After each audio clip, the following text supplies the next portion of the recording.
Hey,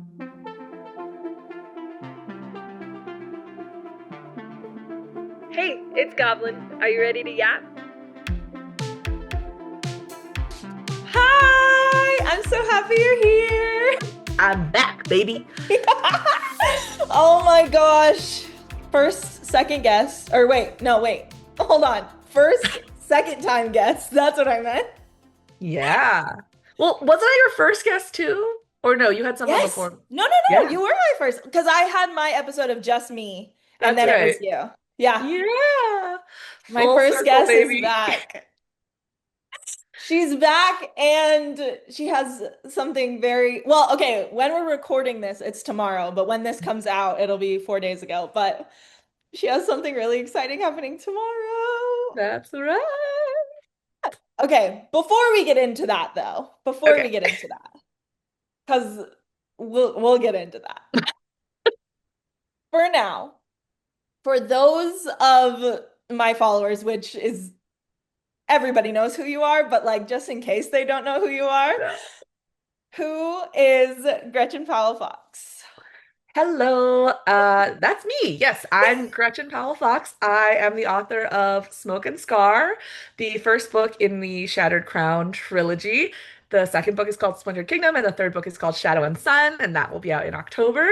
And yeah, I'm an author and hair dye enthusiast and soup dumpling aficionado, and mom of two, and lover of spending all of my money on character art, and that pretty much sums me up right in like a little pocket. Correct. Yeah, that Free that pocket. that feels good. That That's feels all. good. That's all me. Okay, let's get into like how you started writing because I know if people have watched the first episode, we talked about this, but I always like to preface this. How did you get into writing? Yeah. So I have like a little bit of a long and storied path to the We point that I'm love at it. right now, but I've really always loved writing. I was a voracious reader as a kid, total bookworm, inherited a love of fantasy, especially from my dad, and did a lot of writing, like nonfiction writing in my spare time before I even started, putting pen to paper in terms of my first books, which actually was not the book that I just mentioned.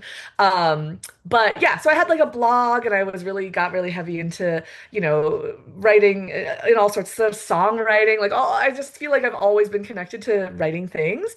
And then back in 2012, I actually self-published my first novel, which was a young adult dystopian novel called Terra. I see it right there on your shelf. I was like, Um, where did I put it? I was like, it's right there in my little stack. And um, Here's the I published those books. Before these, I took a unintended decade plus long hiatus from writing after I published my first book because life happened It and does. I met my boyfriend at the time, who's now my husband. I got a job that had a lot of creative components to it, and that like really sucked away my, creative drive in my spare time. And turns out that I had ADHD. So like in retrospect, none of this is actually that surprising. But at the time, I like didn't really understand it. But fortunately, I eventually couldn't ignore the muse anymore, and the call to continue writing. And so I came back and I wrote Smoke and Scar after completing that duology. And yeah, everything since then has really just been a total crazy whirlwind. I self-published Smoke Scar on March 11th of last year, and here we are just under a month post 1 year later. That was a really convoluted way of saying that, but like just over a year later. Yeah, yeah, yeah. And yeah, this puppy is getting trad published tomorrow. So crazy. That was very Wow. verbose, but that's my, It's perfect. It's perfect. Crazy. Just to see I feel like I've had a front row seat to not obviously not the last 10 years, but at least since the inception of Smoke and Scar and since, and it has been insane to just watch Yeah. I mean, it you really soar. have. You were one of the first readers of this book after Yeah. I'd written it.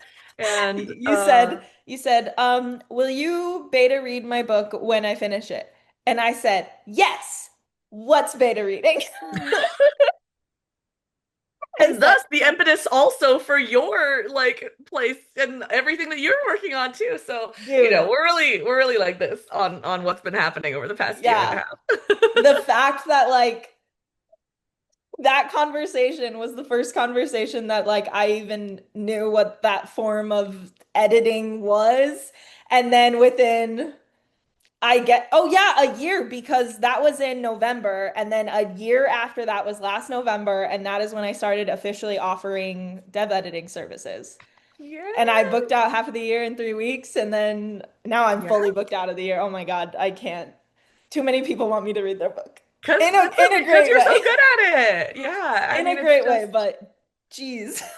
I feel like It's this is a real testament to this whole, and I try to drive this home a lot when I have interviews or when I'm talking to other writers and stuff, like this whole concept that like it is like there's no such thing as it being too late to start something or too late to change course or to go off in another direction because literally, I mean, my birthday is also coming up and I'm turning 38, which, you can tell me that that's hard to believe. she's I'll love it. lying, guys. She's not. I am. I'm turning 38.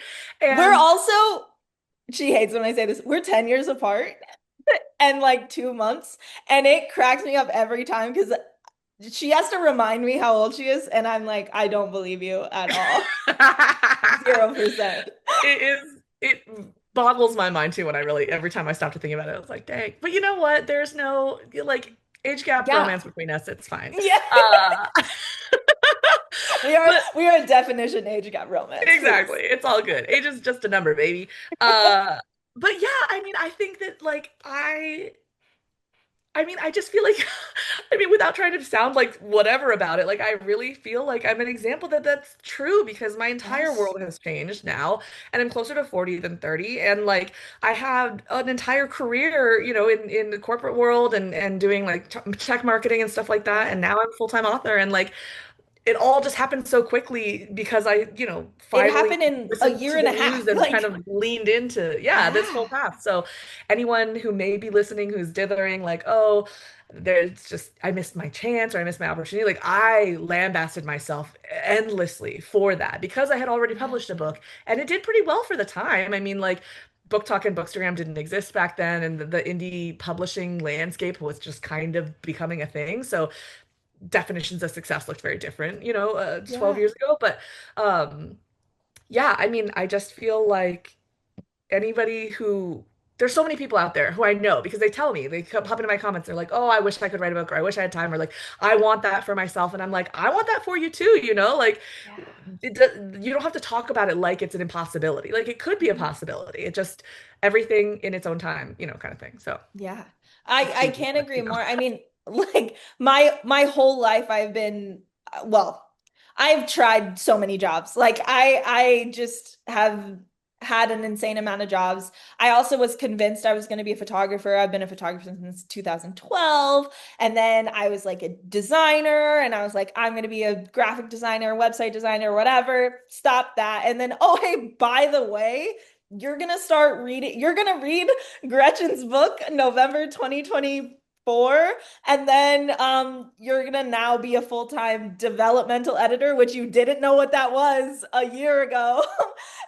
And but now that's it yeah. was like it was fated, like it was just Yes. like all the pieces fell into place. And this is what I like to say too, because I really very genuinely feel like, especially coming into the game as an indie author and like all of the different components they have to juggle in doing that, right? Because you're everything, you're every Everything. hat, you're wearing it, right? You're Mhm. you're writing, but you're also self-editing, to an extent, and you're marketing and you're running your socials and you're writing newsletters and you're crafting community around your books and your Yep. characters and stuff like that. And so I really do think that all of the jobs that I had before, like even when I was an admin for a government contractor, and when I did community marketing for Yelp, and when I did corporate like digital marketing for a tech company, I genuinely really feel like all of these pieces culminated in what I'm doing now, Yeah. including running my blog, including, like all of the early stuff that I've done on social media, just because like I feel like I pull from my experience in all of those things Yeah. every single day. And Absolutely. some of these things might seem like, I mean, you can be like, oh, marketing, yeah, but like some of these things might seem super distantly related or whatever the case is, but we it's what you, we are the you think that coconuts just sprout out of the ground or whatever the Kamala quote is. She's like, you are the culmination of all that has come before you. But like, I really do feel that. Yes. Like, I know I It's butchered so that quote, but true. you know what I'm talking about. Like Yes, yes, yes, that yes. is truly what I feel like is has happened, and I'm very fortunate that like it's led me to this place. So Yeah. Yeah, and I mean it is just so true. Like you really never know when it's gonna happen. Like I just turned 28. This is now my full-time gig. Like I wouldn't have thought that at 27, like literally a year ago. And it yeah. just do it.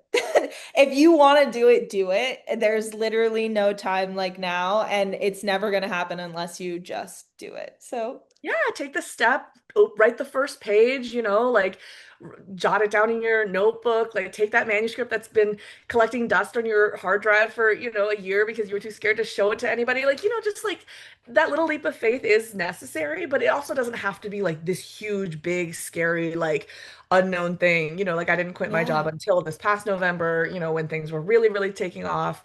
Like I think that there's everyone's threshold for, like risk and, Yeah. and reward is always going to be very different. But I think the baseline is just remembering what like just trying to think about like what's going to make you happy, like what is the dream that you're genuinely wanting to pursue. And Right. it's okay if you're picking up a dream that you thought that you would put on the shelf. Like that's literally what happened to me. Yeah. And it's also okay if you're like pushing forward towards something. Like I think that it's just really cool that we have so many options, and I say that all the time about indie publishing in particular. It's just that it opens so many doors to an industry and an art form and a business that has been historically so closed to so many people, right? Yeah. And now, like anybody can publish a book, it's just like Literally. there's definitely varied levels of investment of time or energy or money or whatever combination, you're willing to put into it, but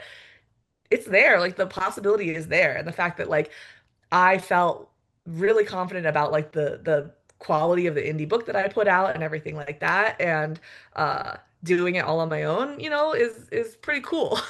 Yeah.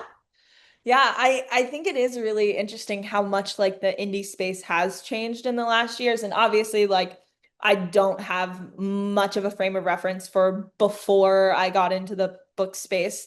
But even just when I got into it versus now, like I only saw the books that I saw at Barnes and Noble, and now it's like I don't even see the books at Barnes and Noble because I'm Yeah. the most indie girly ever.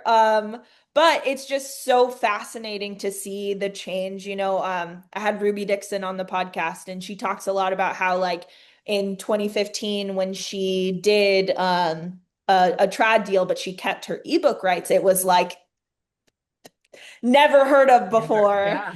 And like to be able to kind of like see that change or and just like witness it now, and then all my friends get to write books, and it's so crazy just the community that we've created and the ecosystem, like the economy that has been created within the book space, like Yeah. artists are full-time artists now. And Artists, yeah, who focus on bookish art, merch, like people who have merch shops that like blow yeah, up and like, everything. And it really does feel like community, right? And that's always been such a huge part of everything that I love about like life. And literally, like I did community yeah, marketing specifically because I really believe in the power of community and just like finding that common ground with other people. And like book people in particular are so passionate and so wonderful and so full of joy when it comes to, like talking about their favorite books and their favorite characters. And I think that there's just something about books in particular that really makes it's just some sort of soul deep connection, like people yeah, talk about their favorite book and stuff like that. And yeah, that's exactly it. It's so special. And I do think that it's pretty cool that because I published my first book back in 2012, when there was not a lot of this stuff, right, I really like having that frame of reference. And I do think it gives me a lot of perspective about how different things are now. yeah, And obviously, like there are still a long ways to go in a lot of different ways, but just Yeah, I mean, at the time that I published my first book, like bookstores would never carry an indie title. And now there are tons of bookstores who carry indie titles. There's Uh, indie bookstores. yeah, Like, and indie bookstores that focus on indie titles, yes. the idea, like, you were just so limited in terms of like what you could produce through even Yeah. like Amazon KDP. It was like just paperback, just glossy cover, like just this, that, and the other. And now, I mean, there are indie books that are completely indistinguishable from trad books in Oh, terms of yeah. like quality. And you would never know like this is print on demand and this came from a big five, other than like if you know what to look for kind of stuff, Right. Right. And obviously the great marketing democratizer that is Book Talk and Bookstagram and stuff like that, which is does give, people more of a chance because you don't need to fork over $10,000 for a TV ad or, to buy a spot in like a publisher's magazine in order to get eyes. I mean, I have no idea that I'm just making those numbers up, Yeah, but yeah, like, yeah, yeah, yeah. just like these very, very traditional means of advertising your book are also suddenly more accessible. And that's not to say Yeah. that every person who opens a new Instagram account for their book or whatever is gonna skyrocket to success, but like the fact like it is there and Yeah. the possibility is just so much more attainable because there are all of these different avenues and different things that you can do. That being said, I mean it's pretty exhausting like running all that yourself too. So like I'm not trying to make it sound like oh easy, like just do this and just do this and then you'll become a bestseller, but like it's just cool to be able Yeah. to say we have all of these different things we can use now that did not exist before. Like the closest thing that we got to like book talk influencers when I first published were like book blogs. Like blogs were big and back in the day. Uh, and people who have like been Goodreads reviewers basically because Goodreads Yeah. did exist back then. And you can tell because the interface of the website has not changed in 14 years. So 0%. Oh still the my same gosh. Goodreads that I used for my first book. Dude, so funny that it hasn't changed. Please. They announced an update and you go on it, it's the same. It's the same. Yeah, they've been making very small tweaks, but you can tell, I feel like a lot of the time how old like a website or a product is based on how difficult it is to make a lot of big changes, right? Because like the way that website builders and stuff are Yeah. now make updating and changing and swapping in various elements much easier. And back then it was like completely coded from the ground up and like changing one little thing will like break the whole site. So I do understand it from because like That's that's my true. That's background in true. tech It's too, but probably like like crazy put together. it's crazy, yeah, because I always remembered like because like I worked for Yelp and we had this events Yes. part of the site Yeah. and Yelp is a tech company and so they would pretty regularly make, sizable changes to their website and their app and everything like that. But there's Yeah. this one part of the site which is like Yelp events page that never changes and it doesn't really match the rest of the site anymore, and I know it's because it was built like differently. Like I know that it was like completely like built on a different platform or like different coding or something like that, and it would be just like Wow. very different to be able a much larger undertaking that maybe isn't worth it or something like Yeah. that. I mean, I haven't gone on there for a while, so maybe they have updated it, but I just remember being like, why won't they change like this one thing? Why am I using HTML in this like event listing set? And like that just makes me think of Goodreads.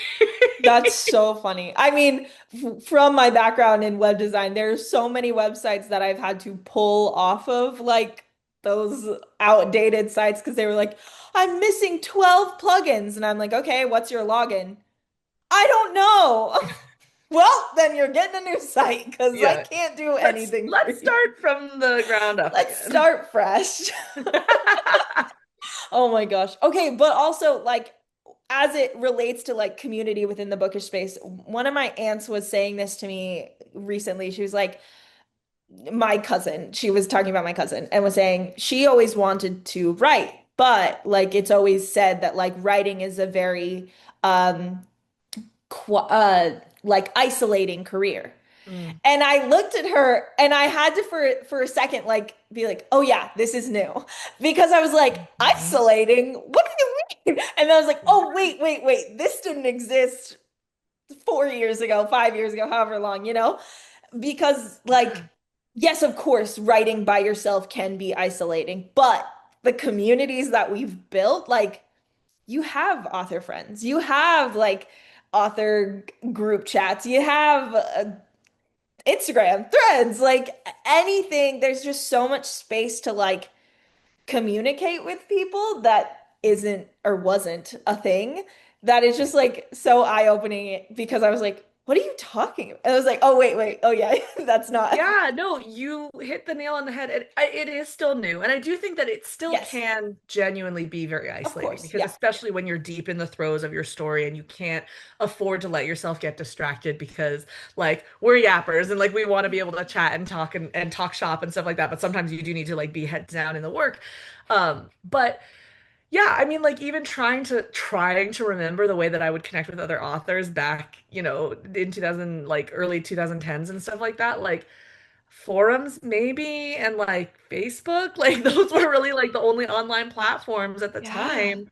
And then slowly, like more and more stuff kind of came out and now there's just like a lot of different ways that you can connect with people. So like through, starting an Instagram and connecting people with Yeah. that way, finding writer groups that like the whole concept of like groups, which, I found one of my early alpha readers and who has become one of my really good friends, KJ, through like a Facebook writer, like a fantasy writers critique group on Facebook and Oh, like cool. random connection. And then Yeah. that turned into something really great, So there are always like little ways to connect with folks. But now, yeah, I mean, I feel very blessed because I'm a people person and I do love being able to connect with other folks, share, our Yeah. interests in terms of like what we're working on and stuff like that, but also like knowledge because I think that that's a really cool thing about the indie space in particular too, is that like we are very much knowledge sharers, experience sharers. Like we want to be able to like offer our expertise and just the fact that like so much information exists out there just because of Yeah. the internet. And I feel like this is becoming kind of a thing of mine where I like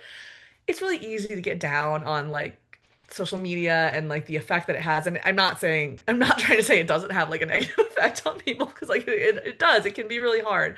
But there are a lot of really positive things too. Of And like course. the Yeah. access that you have to other people, to information, the way that people are very generous about their experience and stuff online. There are some amazing industry professionals who have like kind of made it their mission to like help other authors who are starting out, other writers. Yeah. And I think that that's like really cool, So Yeah. I try to, when I get a little down in the dumps about like how depressing everything is online, I try to remember that like I wouldn't have met you, if it wasn't for Thank you. Instagram, like, like that kind of Literally, stuff, right? So yeah. if we wouldn't have bonded over books we hated, we wouldn't be. Speaking of negativity, Speaking of sometimes Nevi, you just have to vent about a character who's pissing you off. I'm like, literally. And hopefully some part of my book has bonded other people in the same way out there. yeah, everybody's mad because of how, never mind. I was gonna say, Cliffhanger yeah, Gretchen. things happen. Yeah, I saw something posted just today who was like, it was a really nice post about tomorrow and stuff like that. But I think at one point it was like, she will leave you hanging off of a cliff at the end of book two. I was like, well, I mean, it is the second book in a trilogy, so I feel like it's kind of expected, but also sorry. No, you're not. And you delivered on that cliffhanger because But the last book's holy, coming out in October, so you won't be dangling for too long. well, You've been dangling for a while. I mean, I've read book This three, is also true. so now I just don't know what to do with myself. So, You're like, but I I mean, can't talk to anybody about it. correct. I mean, you guys want the end, obviously, but then once you get there, you're gonna be like me and be like, what now? What do we I do now? know. Actually, those are the messages that really mean the most to me that I get, which are like people who are like, I can't wait for the third book. And also, I'm like preemptively grieving this trilogy being over, Gretchen, why do you think it took me so long to freaking finish your book? I, guys, let me tell you this. I fucking had her book. I had book three. I don't know, since January or something. I Mm. finished it last month. Yes, I am busy, obviously. But the real reason is every time I opened up that document, I was like, nope, I can't. Nope. You're like, I'm, I see the like the like bar getting yep, the closer down to bar's the going bottom. down. We're too close to the end. I can't do this. How do I say goodbye to that? Like, I can't. I just start crying. Oh my God. Guys, My I can't heart. even talk about it, but it was beautiful. Thank you. Oh, I mean, that is definitely my hope is that people will feel, satisfied and that it comes to like a worthy conclusion. But I understand because I feel the same way about like leaving worlds that are have become my favorite, right? And it's always a little bit bittersweet because even if the story is wrapped up in this yeah. like most perfect way, you're like, ah. Yeah. You And, know? like, it was perfect, no notes. But what do I fucking do without knowing that I'm gonna read about Cedric and Illyria again? Like, what do I do? Like, uh No. cries. It's also like I think it's even not like tooting my own horn, but like this book has been like the book series has been like kind of like the driving force of our friendship, you know? Like I think it has been such a basis of like this is what we do together, you know, is this trilogy, you know? I made your website and your logo, and then I made the chapter headers in the books, and then, you know, I read every single one. And so it's just been like, what Well, now? I'm done with you now. Friendship over. You're like, finally. Stop.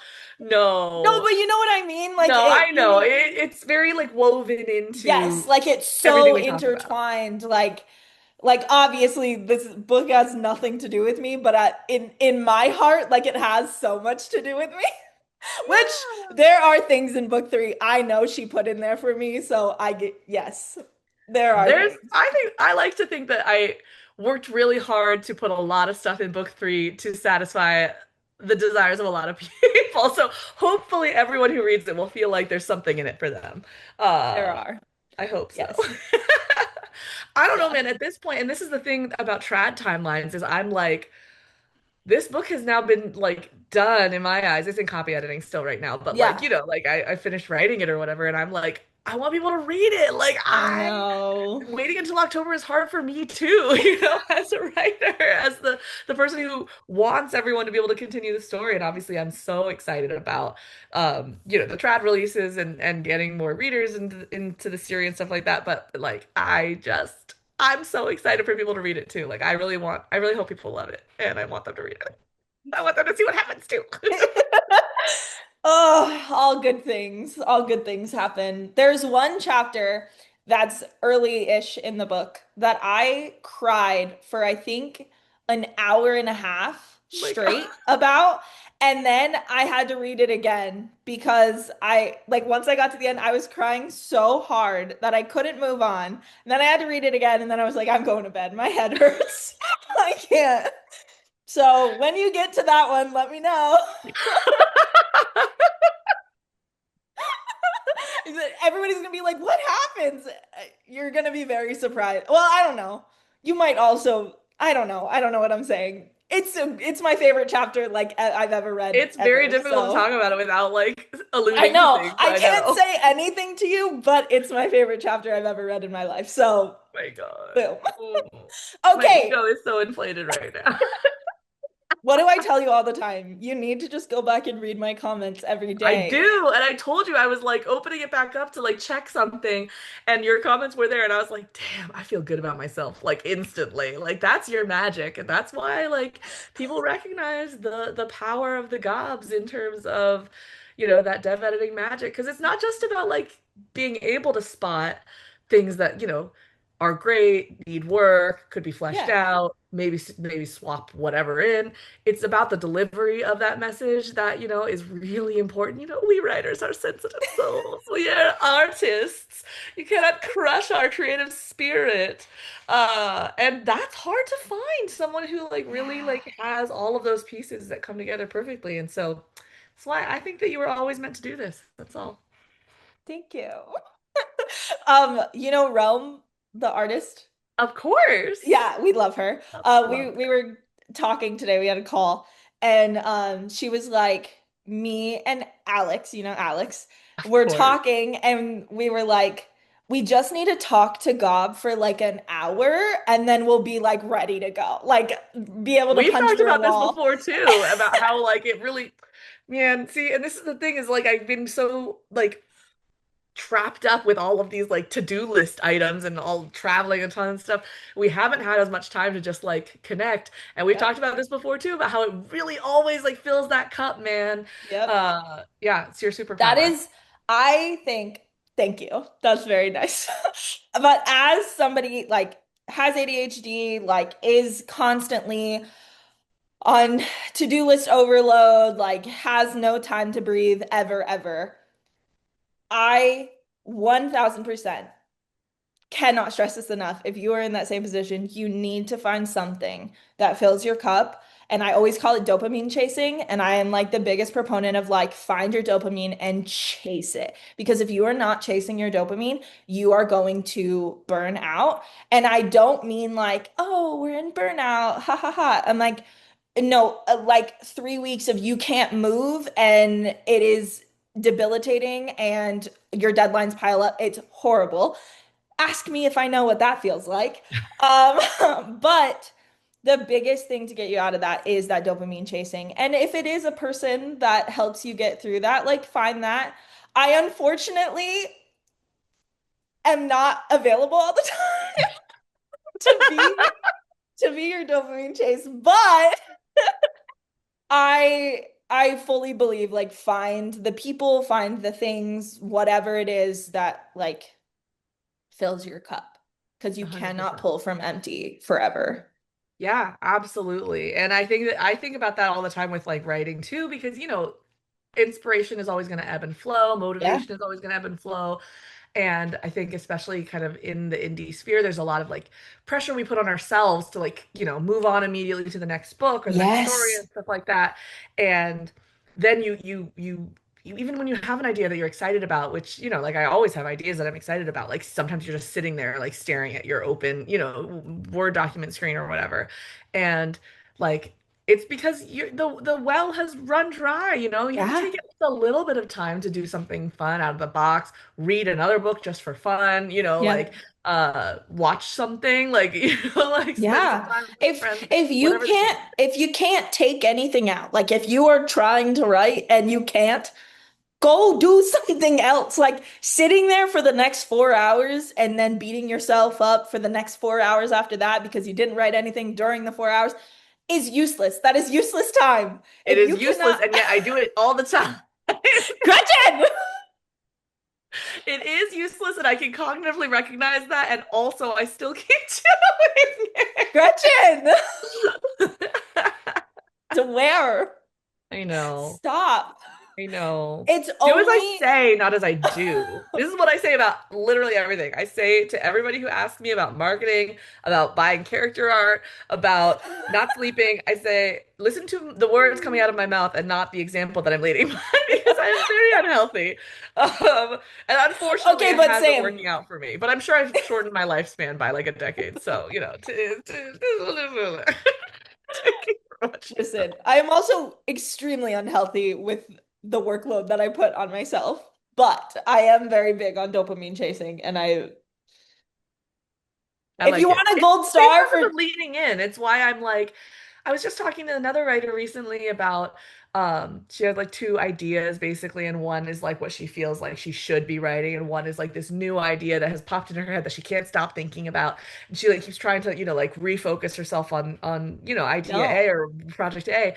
And I'm like, that's the one thing that I feel like I really, if I had to narrow down what tipped me off of, the writing boat for so long or whatever, it's because I didn't lean into the things that I was really interested in while I was yep, interested in. It's because I wasn't riding that wave of like creative momentum. And yep, that for the way that my brain works and the way my motivation works, and I think a lot of neurodivergent people like operate similarly, is like you hmm really have to chase it, you chase it until you can't anymore. And then at that point you see how far you've gotten, and then you can make your decisions about like what to do from there. And it's yeah, why for a long time I used to say I'm the starter of many projects and finisher of none. But I've gotten better about that because, again, if you really lean into something and you maintain your excitement about it, I think it's a lot easier to push yourself toward the finish line too. Yeah. But maintaining the excitement, it needs breaks. Like Yes, that's maintaining true. the You can't go at excitement. like 500% all the time. Right. Again, do as I say, not as I do. Don't ask me what my to-do list looks like, but you need breaks are important. Anyways, Yeah. It's okay. They can't see the lists on our I desktop right know now. I have my like my notepad open and it says Gob's to-do list and I'm like, don't look at that one. Just don't look, don't look. Don't tip the camera lens down.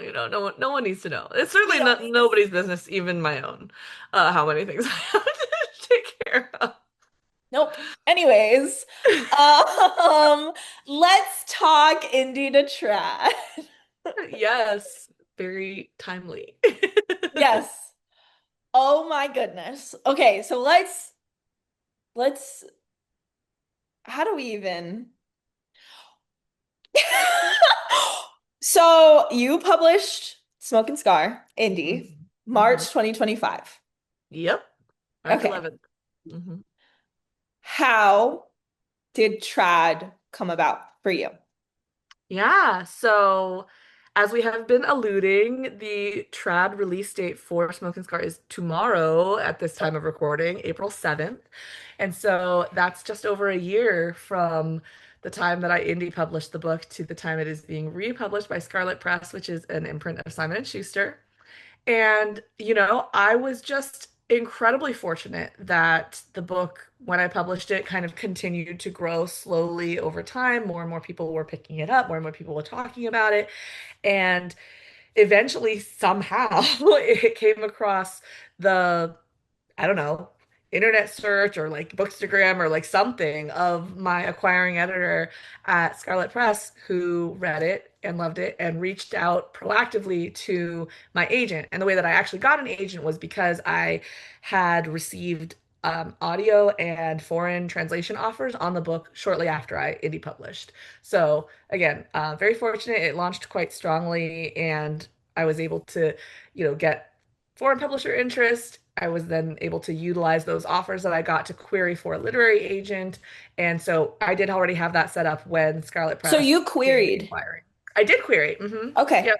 What was So that process like for you? yeah, I mean it is a process, right? Yeah. It definitely is different when you're querying an already published work and when you have offers on the table. I mean, that definitely shortened the timeline, I think, of Hmm. the querying process, but I still had to do a lot of research on different agents that I thought would be a good fit. Some of them weren't open for submission, some of them were. You have to look up, how they like being submitted to. Some of them want an email, some of them want you to use Query Tracker, which is a website that is specifically made for querying authors. Um, and then from there you have to like wait for them to respond and get to you and stuff like that. And so as I was getting offers in, because I was in that, fortunate position, I was able to nudge them basically and be like, hey, like I got a new offer, like, hey, like this is Yeah. happening. And even still with all that and with like the kind of time pressure of like, oh, are these like, do I need to make a decision? It still took over a month for me to go from like starting to query to mm, signing with my agent, which Hmm. again is a short timeline for the grand process, in Right, which right. case, it can take months and months because just agents lists are so full and like the amount of inbound manuscripts that they have to read are so full and stuff like that too. So um it worked out that when Scarlett was inquiring, I was already agented and I had that available. But if they had come and I hadn't been agented, it would have just started the clock on me being able to find an agent at that Oh, point, like okay. with their interest, I think probably. So yeah, and then from there it just kind of rock and rolled. Scarlett's a brand new imprint of Simon and Schuster, so they were moving really quickly. I'm the third title that they're releasing in the US, yeah, for the imprint, and so yeah, it just kind of like really like the ball, started rolling. Um, during the negotiations and like signing with them, I was still getting ready to indie publish book two, and I was very adamant that I didn't want to delay that because, I'd Right. already been announcing and already had pre-orders and everything like that. And so they were really cool about me still indie publishing book two first. And so then Splintered Kingdom came out indie, and then it came down in print shortly after it was published in order to like prepare for the trad re-release. So Yeah. the, indie copies of Splinter Kingdom in particular are like uh in unicorns if someone's got Yes. one, and especially the hardcover. But yeah, and then it's just been a whole thing, rolling right into copy edits for the first two books, which, nothing in the story is changing at all, but they did undergo some copy edits. I wrote some bonus chapters that are being included. We got some like new interior artwork, and they did like some refinement on the covers and like all sorts of cool stuff. And then at the same time was trying to draft book three, and in order to meet these new like trad timelines. So it's been a true whirlwind. Like I think it was announced October 1st, I'm pretty sure, was the date that it was like announced. Yeah. And just that feels like it was yesterday, honestly. Like I know it's already April, but like it just feels like it's been a So fast. whirlwind. And Yeah. yeah, it's pretty quick for trad to be able to like turn around and do the whole publishing thing like within this time frame. So it's been really Yeah. neat to see their agility as, they're trying to work with pre-established indie books and stuff like that too. Man, Yeah. crazy. It's just crazy. It's crazy to think about. I think that, one of the things that I was most excited about with this is their distribution, right? So, like, the great hurdle for even some of the most popular indies, far more popular than myself, is getting their titles in bookstores at, on Massive Max or scale. whatever. Yeah. Yeah. Because I'm again like so lucky. There's so many awesome bookstores who stocked my book indie, and like were really supportive. So cool. But, just being able to like tell your average person who, you meet at a party and is like, oh, what do you do? Like, oh, I'm a writer. And, like, oh, what's your book? Where can I get it? And just being able to be like, oh, like any bookstore, or whatever. Like, walk into Barnes and Noble, go to your favorite local spot. And if they don't have it, they can easily get it. It's not like a big to-do to be able to order it, through the print on demand service. That's really cool. And so it's super exciting. I have some bookstores have already started putting it out early, so I've been getting tagged like all week in people's stories of them finding it out in the wild. And I every single time, like I don't think it'll ever get old to, like be able to see it and just know like that's my book, like that's my name, like that's my baby. Oh, I saw on your story somebody saw it in the airport. Oh my God. And You I know can't that's your even dream. I know that's your I think dream. I voiced that to you that that was my Yes. dream And to I've have known that somebody for find so my book in long. an So when I airport saw, bookstore. oh, I when literally, I I was saw, like, it hasn't even come out yet. And like bucket list item, like fully checked off. I flipped out. Like I oh was my so, God. I was so so excited. excited to like bring that up during this because I was like, I know, like we have been talking about the Yeah. airport It was like bookstores, such a specific like thing that I such was a like, specific. yeah. So Oh my that God. was crazy. And so thank you very much to that reader and to spotting it at the Edmonton, Alberta airport. Oh I my was like, what God. airport? My entire Tell time, me like, where now. was this? Uh, so Oh yes, my very, gosh, that's so great. so cool. Yeah, it was crazy. It's been the wildest Yeah. thing, and like even so I was in Seattle like last weekend, Yeah. on a writer's retreat, and that's when I started getting all of these tags from people finding the book. And so I was like, oh guys, sorry, I really need to go to Barnes and Noble. Like go find this Hey, book and see it for by the myself. way, we need to By the go. way, please drive me to a bookstore. There was thankfully not a lot of resistance, to the idea. They were all so supportive and so sweet. But yeah, even just like there's always that little bit of fear, right? Because Right. like maybe they don't have it, or maybe this, that, and the other. And I think that's something that not a lot of people know about like the trad publishing industry is like just because you have a trad deal doesn't necessarily mean it will be in all of the bookstores or Right. like that kind of thing. Like it's hard, right? Like every bookstore has limited space, every publisher is pushing out like tons of titles. And so to know that, you're going to walk in and be able to find your book is still like, oh, is it going to be there? And Yeah, there are a lot fewer barriers to getting it there of if you've course. got your trad deal or whatever, because it's like cheaper for the bookstores to get and faster, and they're like better distribution systems. But being like walking into that store and it was there, like, it was just like I hoped. Like it was a very, I don't know, like you talk about a cup filling moment. Like I don't know, Yeah, I will never forget what that yeah. feeling is, and no one will either, because obviously all of my friends filmed it, and it Yeah. now lives on the internet of me crying in that Kirkland, Washington Barnes and Noble. So Oh my just gosh. sobbing. That's so special though. To oh, It was really special. so cool. I just we talk about bucket lists a lot, but the fact that like the Yeah. list that you made or we made whatever a million years ago was like completely crushed. And Yeah. then like lists that we didn't even write down because it was so wild are just like happening is just in no time whatsoever is just incredible. Thank you. Yeah, I don't even like it's bewildering to the mind, really, to stop and think about it. And I never take for granted like Of how course.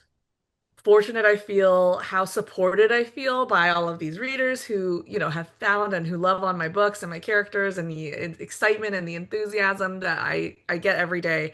And I just, yeah, I'm gonna get like, okay, I'm starting to get like classic Gretchen. It Um, wouldn't be a you podcast without it, please. yeah, oh God, I'm so excited for, what is to come, and still a little bit like there's still the unknown, right? There's always still like this element of the unknown, especially now having a publisher. I feel almost like I have a boss, kind of, but like Right, not right. really, because it's really more of like a partnership. But like there are people who I'm used to only really competing against myself Right. necessarily, right? And now Like, you're and competing now against there's somebody else's expectations. That, exactly. And I don't yeah, always know what those expectations are. right. And, it's a company. And so, like, obviously, like, they have different priorities and different bottom lines and stuff like that. So, that's definitely been part of the whole trad journey thing. That's, Yeah, I would venture to guess any author, but especially any formerly indie author who goes into trad struggles with similar things. Like, just right. even if you have like a really great relationship with your editor and your publishing imprint, like I do, there's just still it's hard, right? It's just an adjustment. It's just an Yeah. adjustment. And so making sure that I like I don't know, take that moment to zoom out every now and then is really important for me keeping my sanity in terms of Yeah. like overall, like this is pretty damn cool. And I It is feel pretty damn really cool. lucky. And yeah, tomorrow when I'm like zooming around trying to go sign books in bookstores and stuff like that, I'm gonna try and remember that. But Yeah. it's gonna be a lot. You're only human. What do you think is the biggest like because obviously you were in the indie space. You were on Threads, Instagram, still are, you know. What do you feel has been like the biggest kind of like previous was a misconception about trad that has like changed since you've become trad? Like, has there any either anything that like you want to harp on or just for indies that like eventually would love to go to trad? Like, is there any like misconceptions or things that you definitely want to be like, hey, to know? Yeah. I think that I honestly was prepared for a worse transition in terms of just like you hear a lot of horror stories, and I'm definitely Right. not trying to discount anyone's experience, because I Yeah, do of course. believe that like there have been a lot of authors who have forged, like through tooth and nail Yeah. the path that I get to follow now. But I do will say that I've been like pleasantly surprised at how much I feel like a partner, in Yeah. my relationship with my publisher thus far. Like I feel taken very seriously, especially in terms of my marketing and the endeavors that I try to do. And so I do feel very grateful for that, because like I said, I Yeah. mean, there's always going to be a little bit of friction, I think, between, again, like just two different parties who have different priorities, and no one is going to like champion your book more than yourself, right? Like ever. Right. Like even the most invested editor and publisher is never going to be as passionately and invested in the work as you are. But Right. I will say, like to offer like a little bit of a glimmer of hope on the side, of things, because I do think that there's still a lot of room for trad publishing as a whole to continue moving in the right direction. I have been very fortunate with my imprint, which is a new imprint, who has scooped up a lot of different indie authors. Specifically, like I genuinely feel as though they are trying to learn and trying to adapt and trying to be agile, which is not historically something that trend publishing is really known for, like their agility Right. and their willingness to pivot and willingness to listen to those of us who are like on the ground all the time, communicating and talking to readers like all day, every day. Right. So I will say that that has been a really like positive thing that I wasn't necessarily expecting. I feel like I was like pretty like ready to go into battle for a lot of things. Yeah. Um, but on the other hand, I've had some really eye-opening experiences and taught a lot of stuff about like just really the way that the industry works, kind of in terms of like how retailers come into play with the publishers, with the author, and this kind of like chain of how the book gets into readers and individual consumers' hands and stuff like that. Like I had no idea exactly how much power retailers hold in this Mm. industry, which I guess does make sense, right? Because like they are the Right. gateway for those consumers to be able to get their books.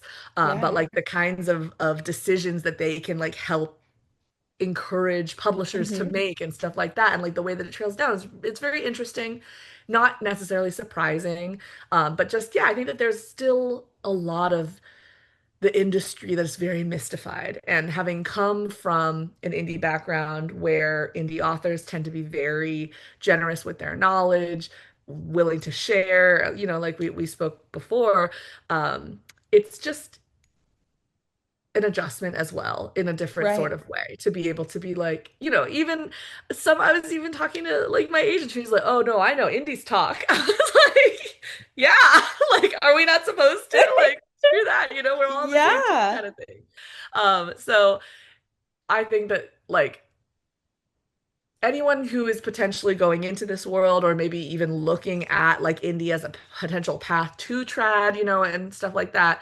I think it's good to just be really open-minded and really sure of the things that you want so that you'll Mhm. know what is important to fight for. So I think that Got there's a it. lot of like pick your battles type stuff that goes on in this industry, and you really do have to kind of like internally prioritize the things that really matter to you and the things Right. that like still matter to you, because everything matters in a certain, to a certain degree. Yeah. But the things like you're more okay with letting go, and so, whether that's going to be like going into your contract and being like, no, like I need full cover approval, not just cover consultation, or like I need to be able to have like a narrowed blackout window for publishing so that I can keep my foot in indie, or I need Oh, to, okay. have reassurances of like this, that, and the other is going to happen on the marketing front. Like just like go in knowing, I think, your ideal situation always, and then, from there figuring out the things that you would be like okay about, like Yeah. I'm totally fine with you guys using your expertise on the cover. I'm totally fine with you, like determining this, whatever the case is. Right. Uh, I think that that's really important to know, and will make things easier for you too, because a lot of it is like even the energy that you would spend trying to figure out if something is worth fighting is energy. It's energy. It's like it's Of course. training to have to be in those Yeah. negotiations. And especially like I feel like because I came out of a corporate world and I'm used to working with people and I'm used to like this company culture type stuff, like I get where they're coming from a lot of the time.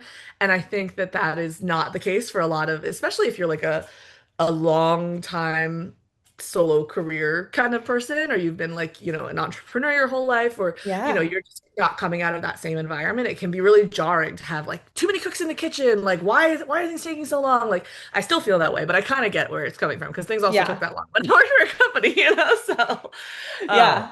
yeah, that was a lot. But No. basically, yeah.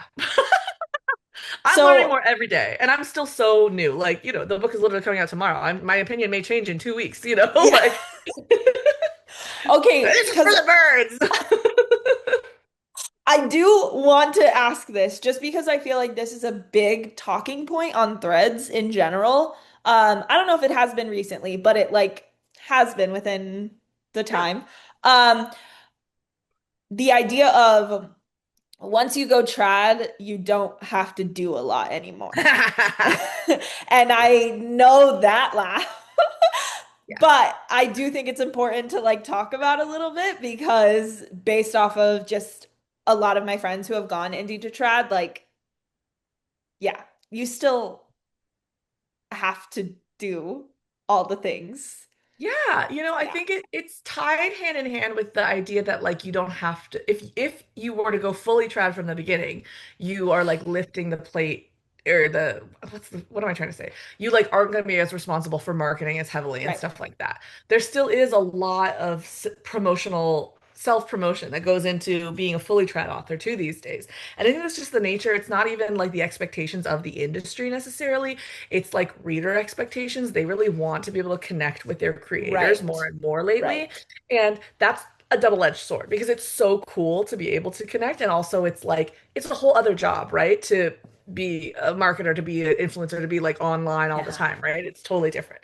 So yeah, I think that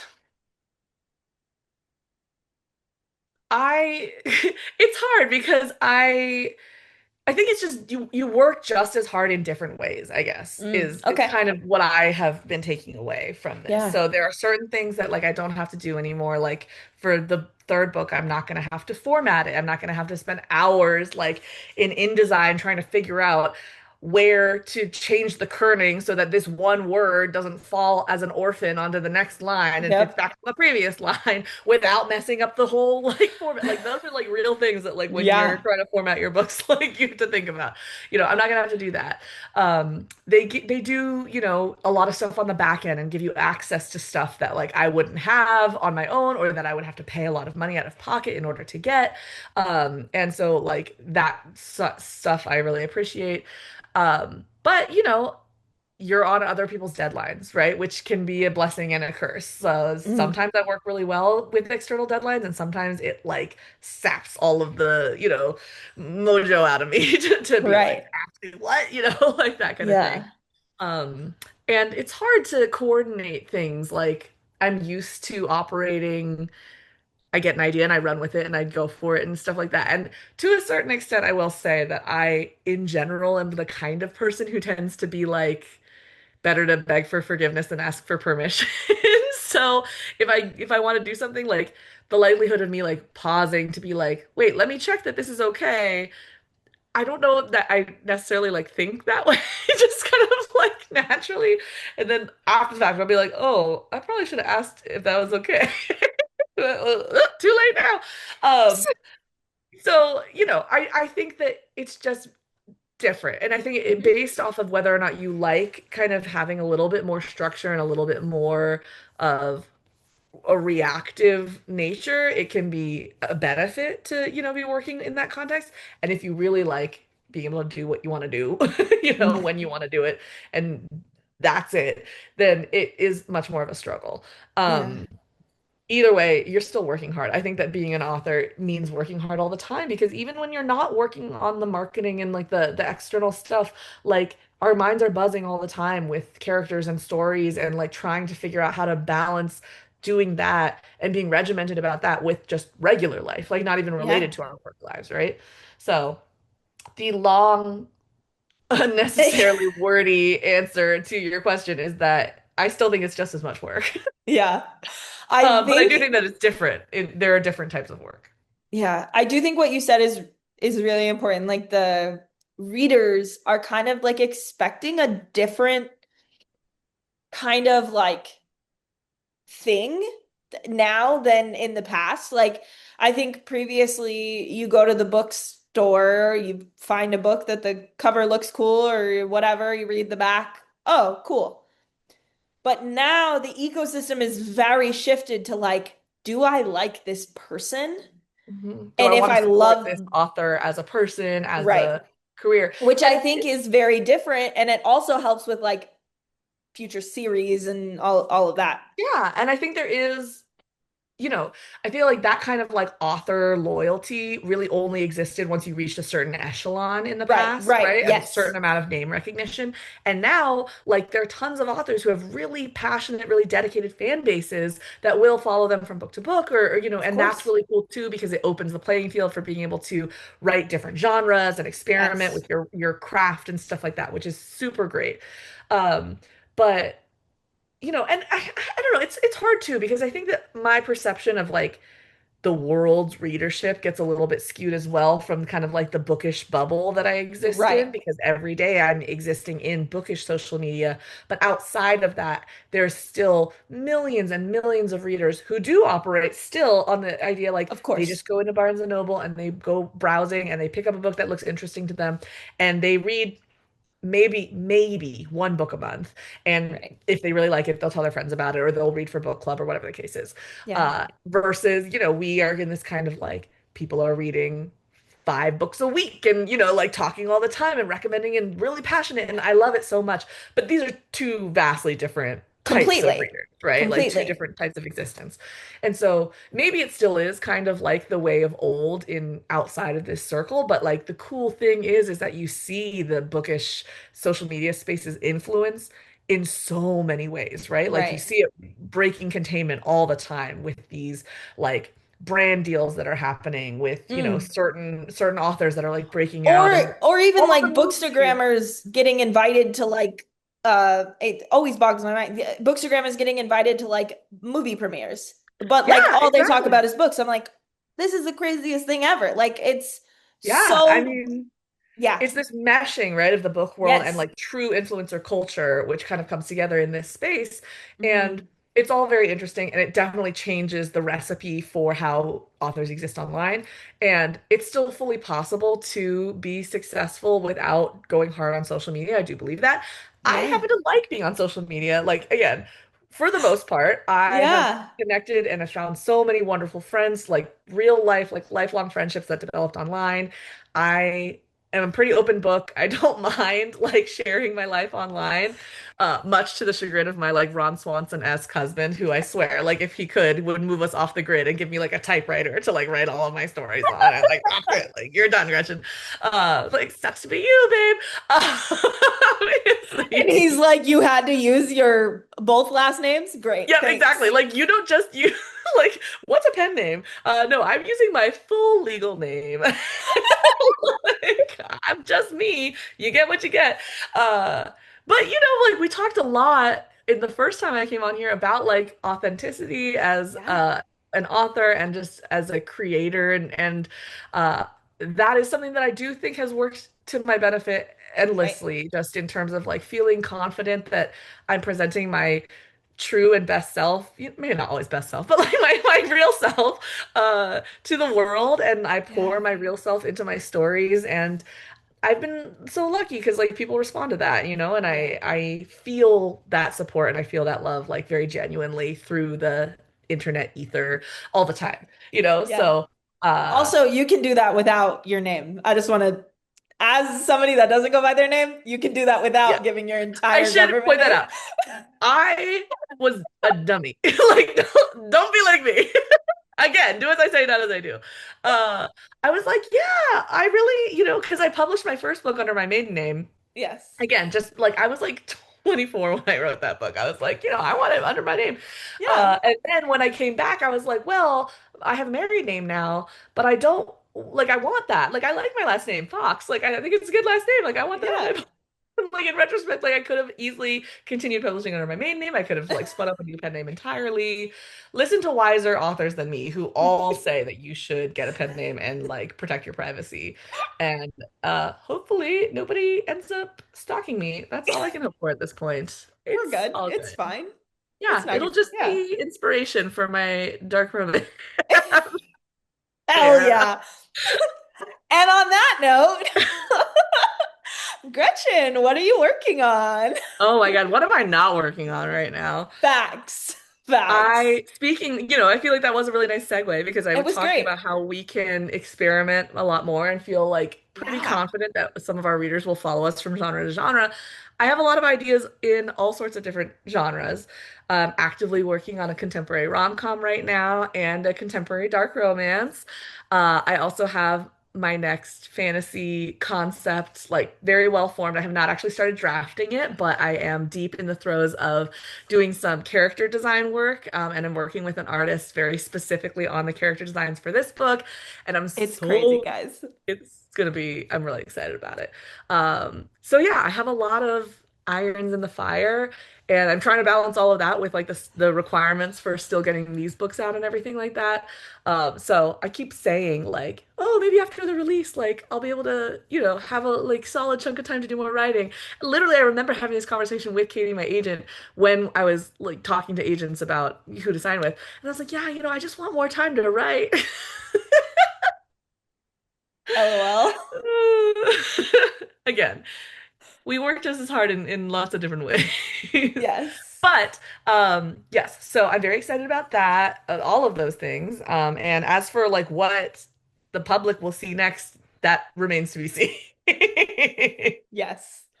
It's a mystery to us all, including me. I have no idea. I I have don't, no I, idea. I genuinely don't know which one I'm gonna finish first. Yeah. I'm idea hopping right now, but it's fun. That's so exciting. Oh, I'm so proud of you. Oh, thank you. Proud of you. We Oh, what really, up? we've really gone through this together, man. We really said, hey, wouldn't it be cool if we did this? And then within a year, we were like, oh, actually, it's our full-time job. Yeah, dude, it's so Like true. literally, that's what we did. Yeah, that's actually is what happened. That's crazy. Exactly. Manifestation, guys. Speak it to Oh, into dude, existence. I swear on everything, I'm the biggest proponent to manifest your dreams because holy shit, they will come true. Like, if you just act as if it's gonna happen, it will happen. Like straight up, just pretend that I mean, I talk about this with everything that I do. Everything I do starts with just having the audacity to allow myself to fake it, and then it happens. So just do it. It's all I fake mean, until it yeah, isn't. But you I have to like start somewhere. I like that. And I think that it's a very powerful thing to, like I spoke earlier about like that, that little bit of fear, right? That kind of like clouds everything that we do, but like Yeah. do it anyway, right? Like do it scared, do it Do it tired, do scared. it, do it. And the worst thing like that could possibly happen with it is like not ever going to be that bad, like, so Right. I think that Right. we work up in our heads like that worst case scenario more than, is ever going to be the reality Yeah. of But like something. what if it was great? Like Yeah. it's always, what if this happens? What if this? Yeah, but what if it was great? What if Yeah. it was great? And what if it was everything you wanted it to be? Why haven't you done it? Like, Yeah. And what if just, your dreams come true? Like, yeah, I mean, like, I could never have predicted. Did I hope? Like, of did I course. hope that one day these kinds of things would be happening Yeah. for me? Of course. But like, I could never have predicted like the path that I would have gone on, how things would have fallen into place. And even considering the overall timeline of my writing career, which, started really 14 plus years ago, Yeah. like, and I've spoken before about how I would spend a lot of time kind of like wondering what if I hadn't fallen off? Like, where would I be now if I had been Yeah. writing and publishing for a decade longer? But the fact of the matter is that there's no way I would have written this book. Like, it wouldn't have happened. And what is happening now wouldn't have happened. Like, there's no Yeah. way, it's my sliding doors moment or whatever. So, I Yeah. would not change it because of that. Yeah. I like truly believe that like if it hasn't happened yet, like there's a reason for that. And like if you're gonna get to where you should be at some point. But just like push it because why not? Like, just do it. Yeah.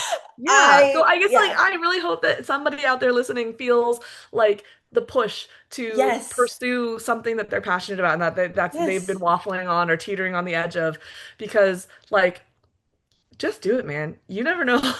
Like Yes. life is really crazy. Yes. So And you just honestly like you never know like the connections you're gonna make. You never know like what's gonna come from that. Like truly, I think when we first got connected, I think you had like 1,200 followers and I had like if that, yeah. 150.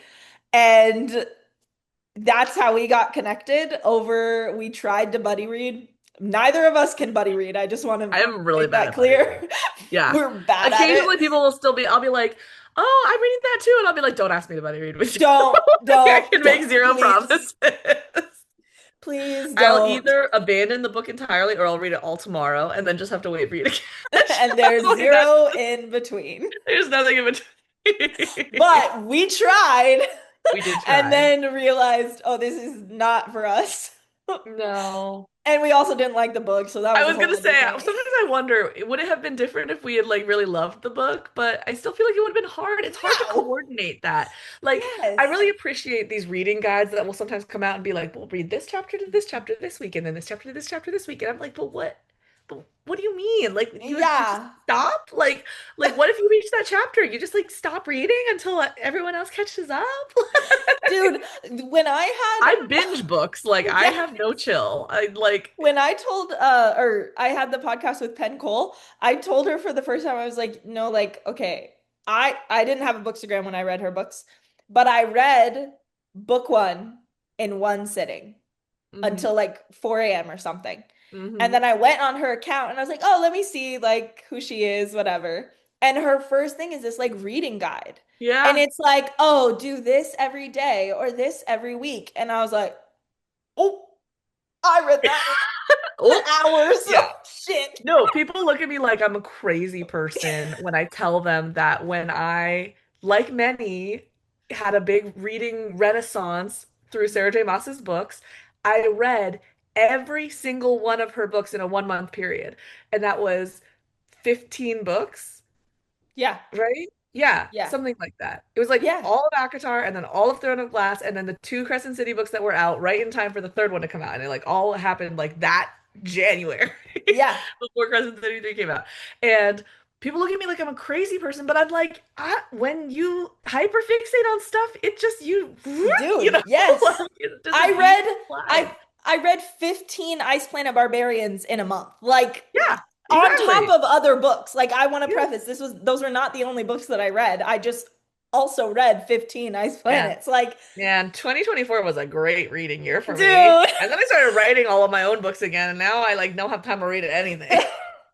Dude, my job is reading books and I'm reading the least amount of books ever. Like, what the It's a hell is different this? type of reading. It's Yeah. hard. It's so hard.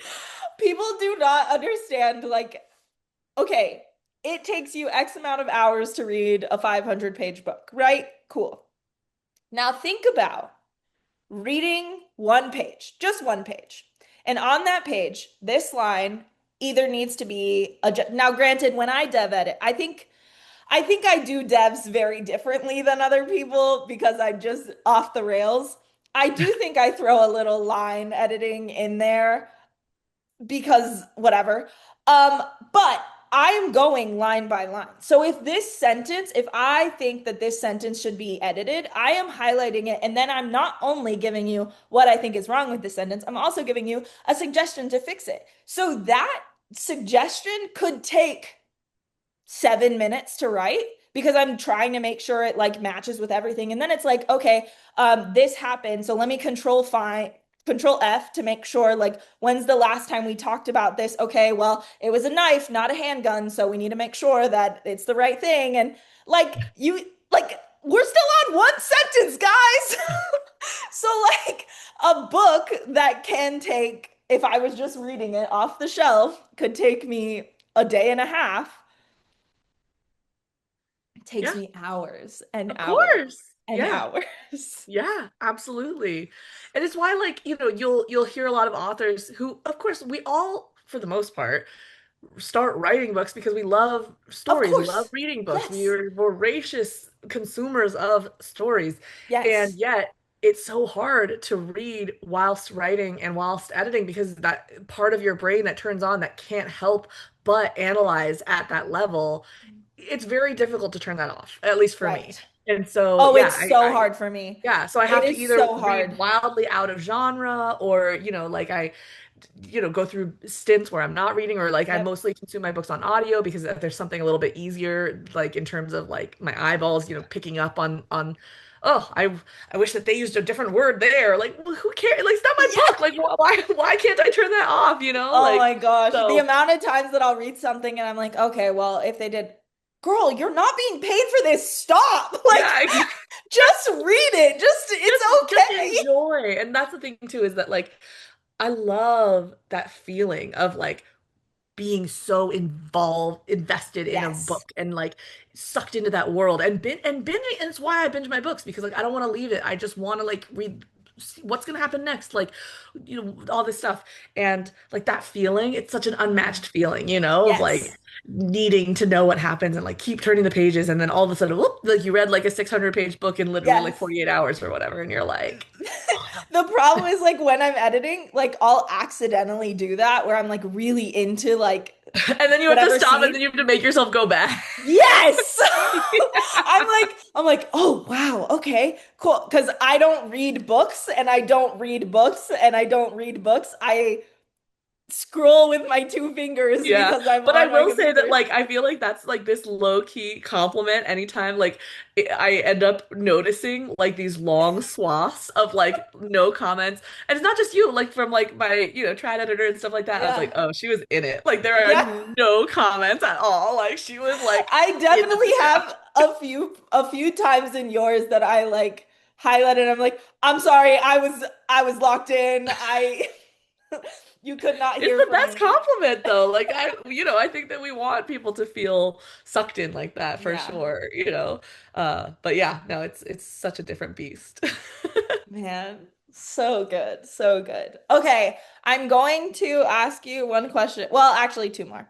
Number one, because I can. It's my podcast, Yeah. whatever. Okay, first question. If you had just because I'm guarantee everybody asks this, but if we're a day away from trad release, so like from all of the knowledge, if you have like one piece of advice that you would give to an indie starting out, what would you give? Mm. I think my biggest thing with indie publishing is that it is its own like really cool ecosystem of bringing your story directly to readers. And Mm, therefore, you should write the story that you want to write. There's a lot of discourse that goes on threads and with other authors about like, is it okay if I do this? Or like, what if I did this? Or like, is my book too long? But like, if you're dedicated to indie publishing it, you don't have to, I mean, within reason, obviously. Like, don't write like a 500,000 word rom-com. don't ask me Like, to edit it. yeah, like maybe like within reason. But like, I think the thing that is so cool and why I genuinely think that indie publishing has forced the publishing industry as a whole to Yes. shift is because writers are writing the stories they want to write, and it comes from such a genuine place within their creative soul, and that resonates with readers. And then readers take that story and amplify it and spread the word and like, all of this stuff. And then that kind of winds its way back. And so that's how you end up getting books that are, end up on trad pub lists and stuff like that that like quote unquote never would have been picked up because they're too long or they play with too many like don't adhere to these conventions or like Right. whatever the case is. And um as you write and as you are a reader of other stories, like I think you'll tend to see like the things that do make other stories successful. And so I'm not saying like be contrarian just for the sake of it or anything like that, Yeah. but basically just like write what you want, man, because you're never going to make 100% of people happy. There will Never. literally always be half people say, my book starts off slow. Half people say it started off at like a breakneck speed and they like couldn't keep up, like literally, like who's right, right? Like, Yes. so try very hard to block out the noise when you can. Write the story that you want to tell, and your readership is out there. Like, even if it's in like a non very popular genre, even if it takes time, like you see all the time that there are books that 5 years after they've been published, like Yep. find their niche and like blow up. Um, write what makes your storytelling heart, feel fulfilled, and your readership really is out there. And it's easier said than done sometimes, Like I feel like there is a lot of pressure we put on ourselves, especially if we're in this space, right? And we're seeing like, oh, this is popular and I need to follow this. But, chasing trends and stuff, like it might lead to some version of monetary success, but like it might make you burn out, and making, trying to feel like you're trying to, suss out the sweet spot of like what readers want to read.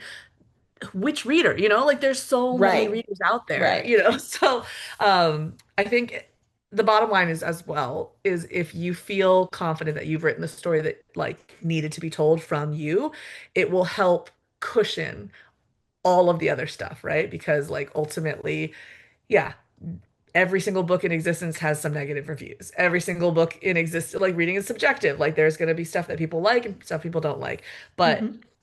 you can rest assured, right, that you love your book. And that's like, I always set out to read the exact type of book that I like, or to write the type of book that I like to read. Like, I love reading romantasy like that. I love reading it. I can't get enough of it. And one of the greatest compliments that I ever saw was in the form of a review that said, you can really tell this author loves this genre. And I think about that all the time because I was Yeah. really intentional about trying to pay homage to the tropes and the conventions that I do love in the genre, while also trying to add like a little bit of freshness and a little bit of a fun spin on things. And so that like comment just really like made me feel like I succeeded, because I I do. love I love that. it. Yeah. That's so cute. Aw. Oh, I love that review. That's so cute. Stop Yeah. reading reviews though. It was a very long time ago, but it has stuck with me ever since. That's so cute. I love that. I love that. But yes, Okay, also I would recommend that no author reads their reviews. guys, I swear the amount of authors that text me, Gobs, I fucked up. And I'm like, stop fucking like I already know. I already know what Yeah. they did. Yeah. Because Y'all, stop reading even the reviews. even if you think that you have steeled yourself against whatever is out there, you haven't. Like No. there'll be something that niggles its way Yes. under your skin, But right? it's so And dumb because, guys, will literally be a review that's like, oh my God, I didn't like that his pants were red. And then the very next review is going to be like, dude, I've been waiting for a book with his pants that are red. Straight up, this that is is going so to be true. the It's reviews. so true. And this is There's why no it's reason. maddening when you see people post like, well, why don't authors need to have thicker skin because like all of these negative reviews are just going to help them become a No, better writer. no. Who are we supposed to listen to? Like Yes, if you it's, red pants lover person are in complete opposition of red pants hater person, who am I supposed to listen to? How is that going to make me a better writer? All it's it going to end up doesn't. making me do is that I change the pants color to yellow and I hate yellow. Like or Yes, whatever. Whatever the case is. no, Like yes. there's no winning. There's I no don't winning. know why I picked red pants, but that's I don't know. I the really like the analogy though, so I thank ran with you. it. Thank you. It was good. And yeah, fuck yellow pants. Yeah, I yellow wanted to write pants. about red. Oh my gosh. It's so true. Yeah. Okay. And my last question that might make you cry, but we'll see. So, tomorrow, as we're recording this, tomorrow you release your book, traditionally published, officially. On Friday, this episode is going to come out. And I want you to talk to yourself 4 days post your trad release and Uh, just whatever you'd like to say to yourself. I'm gonna start. Girl, I'm already crying. This is um hey Gretchen. So your dreams have all come true. I hope that in the time since, we have skedaddled past the actual publication date, you've taken a moment to just soak in the fact that the book of your heart is reaching Lord knows how many new readers. They are getting to meet Illyria and Cedric. They are getting to dive into the world that you created and the story that was born out of, I don't even know, that seed in your mind. And that has had the miraculous effect of having people fall in love with this story, tell you it's their favorite book, get tattoos inspired by your characters and your world, and now is just reaching that many more folks. And you can rest in the knowledge that you have this like legacy that will continue on in the form of this story and all of the people that it touched. And you did that. And I think it's really important to remember that when things get hard or when it feels really overwhelming, because it is really overwhelming. And even though this is everything that you dreamed of ever wanting, that's still weird to have that dream come true, right? And so I hope that you have taken some time this week to sit in that. And if you hadn't, I hope you're sitting in it now. And I'm really proud of us. I'm really proud of you too. Oh, that was so cute. Thanks a lot. Okay. Are you You ready know, to the do truth our is I goblin actually face? cried enough this podcast. So No, I know I needed to like, you're like gut punch right let's there. go. Yeah, right at the end. Love it. Okay, are you ready to do our goblin's favorite? I'm so ready. And now it's time for Goblin's favorites of the episode. All right, we're gonna get started. Gretchen, you can go first. Okay, so my book, which anyone who has spoken to me about book stuff recently knows, I am obsessed with this book. It is one of the best books I have ever read in my entire life, and it is The Everlasting by Alix Harrow. I cannot stop talking about it. It is just the most beautiful prose, the most gorgeous like love story. I mean, I knew that I would love it going into it, but I could not have told you just how much I would. And the fact is that it's not very long and it is packed with so much of everything, emotion and world building and just oh God, the writing is just so beautiful. Like I mean that is really I think that what it comes down to too is just it's a masterpiece. So I love this book and if anyone has not yet read it, you should. Is it a standalone or is It it is the a first? standalone. Yep, it's a standalone. It is Is about this romanticy? yeah, it's romanticy. It Okay, is about a lady knight, like a historically famous lady knight, we and this love. historian from the future who is obsessed with her story and is sent back in time in order to ensure that she lives out her planned, like legendary story. That's so And yeah, so cool. there's like time travel and like a time loop involved. It's just so good. It's so good. Dude, I love that. Yeah, it's just really good. Hell yeah. Great book. I highly recommend. What a great rec. Okay. My book rec, this came out last Tuesday. This is Yeah, Between Tides and Thunder by Leena Kazak. We've got a shiny it is cover. shiny. That looks good.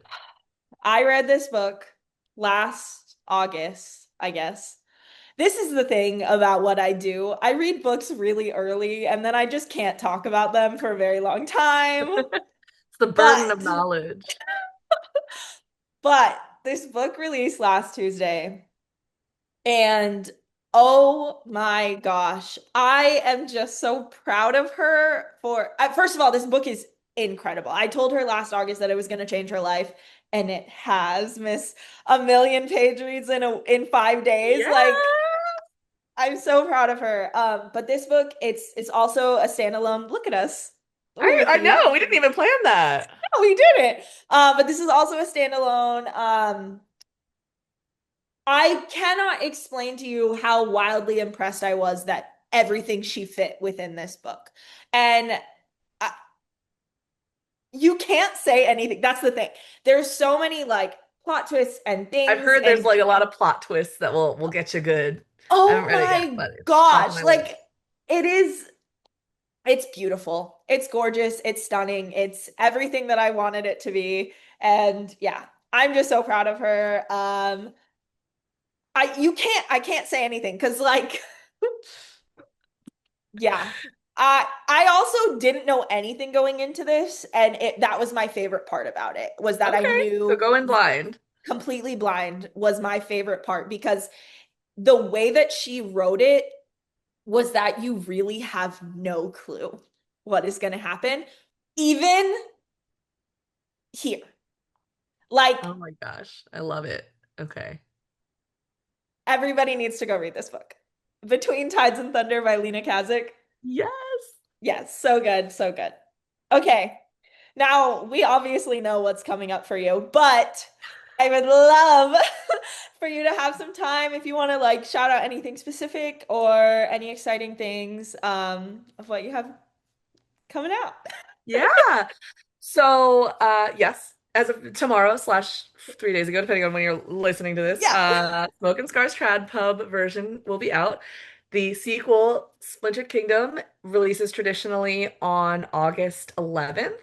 Also in bookstores. It is available currently on audio and in KU though, so you don't have to wait if you read this and you want to go right into book two. And then book three releases on October 20th, and that is releasing for the very first time. It will be out in all formats. So audio on Kindle Unlimited slash Kindle, and then in physical formats in bookstores. And I truly can't wait for folks to see how the trilogy concludes and where Cedric and Illyria's story goes. So that is what's on the immediate horizon. And anyone who is interested in future works, because I am definitely working on a lot of different stuff, I would say follow me online, and I will definitely be announcing more stuff soon. So Amazing. Ah, this was so cool to have you on again. yes! Oh my gosh, I know this feels very full circle, and I'm filled with so much like optimism and excitement for tomorrow after getting to Good. see your shining face. So Good. I'm so glad. I'm so glad that we timed it like this. I That know it's genuinely perfect, yeah. actually. I honestly was like, no.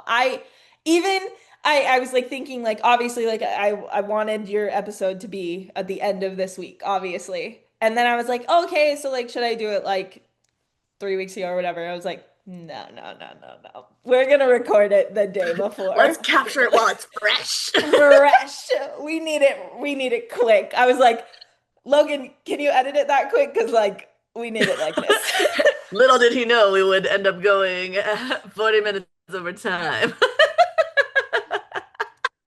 It's fine. I mean, you get two The yappers together people, in a digital dude, room. the So, people wanted this. So the people. the You're people, welcome, people. you're welcome, people. All right. It was so lovely to have you on. I'm Thank you for so, having me. of course, of course. And thank you guys for watching, and we'll see y'all later. Bye. Bye.